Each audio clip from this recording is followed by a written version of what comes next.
there YouTubers, it's Leo Alderpold. Well, I've come on the bike, obviously, just outside the town of Zost, where I'm staying with my good buddy Kai. And I've come to a place that I haven't been to for about 35 years. When I was a small child, we used to live around here, and this was a place we would come to on a Saturday afternoon or something, and we'd walk along this dam here behind me and eat paprika chips and mayonnaise. And this is a very famous place, or infamous, because where I am is a place called Möhnesee, if I've pronounced that correctly in my terrible German.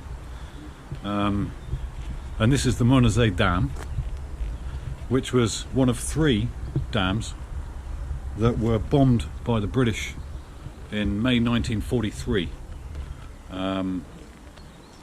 in an operation called Operation Chastise, which I think is an interesting turn of phrase to use, an interesting name to call an operation of that nature. But it's famous particularly because this was one of the dams that was destroyed by the famous bouncing bomb invented by Barnes Wallis, and obviously the movie The Dam Busters was made about it. Very famous movie, one which we always watch in the, when we were kids and things. But I find it interesting that one of the things that I don't think the movie ever talks about, and you never really see or read very much about in the history books so much, is that when this dam was breached, when this was blown up, there were 1,600 innocent civilians that were killed as a result of it. I think in total there were 3 bombs dropped on this dam, and the 3rd one breached it. And in doing so, a barrel of water came out the dam here, went off down the valley, and killed, as I say, 1,600 innocent civilians. Now, of those, 1,000 were actually Russian slave labour, effectively, and about 400 or 500 were women. So these are people who were not voluntarily involved in the war in any way, shape or form.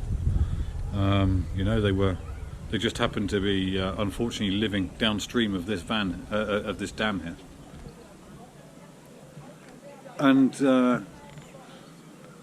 I guess one always has to ask themselves the question, why? What was it all for? Was it really worth it? I mean, the interesting thing is, although it was May 1943 when this place was bombed, it was up to full capacity again by September of that year. So the loss of 1,600 innocent lives, plus the pilots of Squadron 617, who undertook the operations. And for what? Some minor disruption, really. This was rebuilt and carried on functioning as normal after September of the same year.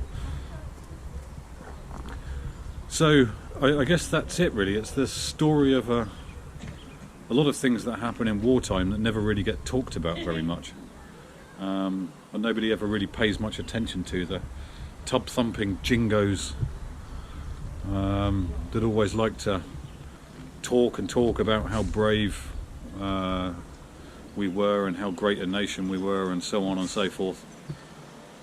They always conveniently skip the fact that a lot of innocent people die in these operations.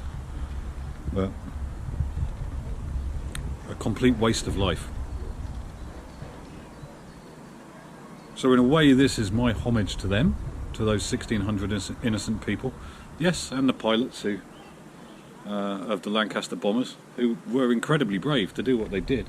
They flew at about 30 meters over the water here to drop their payload, and certainly the last bomber got caught in their own blast and crashed on one of the hillsides behind me, killing everybody in it.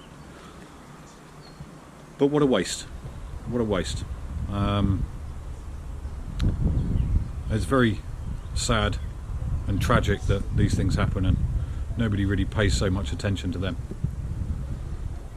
But there you go. For me, it's nice to come back to this place after 35 years. I've been wanting to do this for, well, a very long time. This is a place I have fond memories of childhood.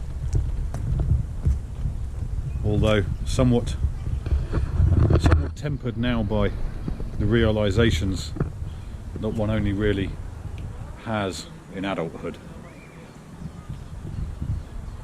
But I'll leave it there for the minute because I have other places to go to today, and I will pick this up a little later. See you soon.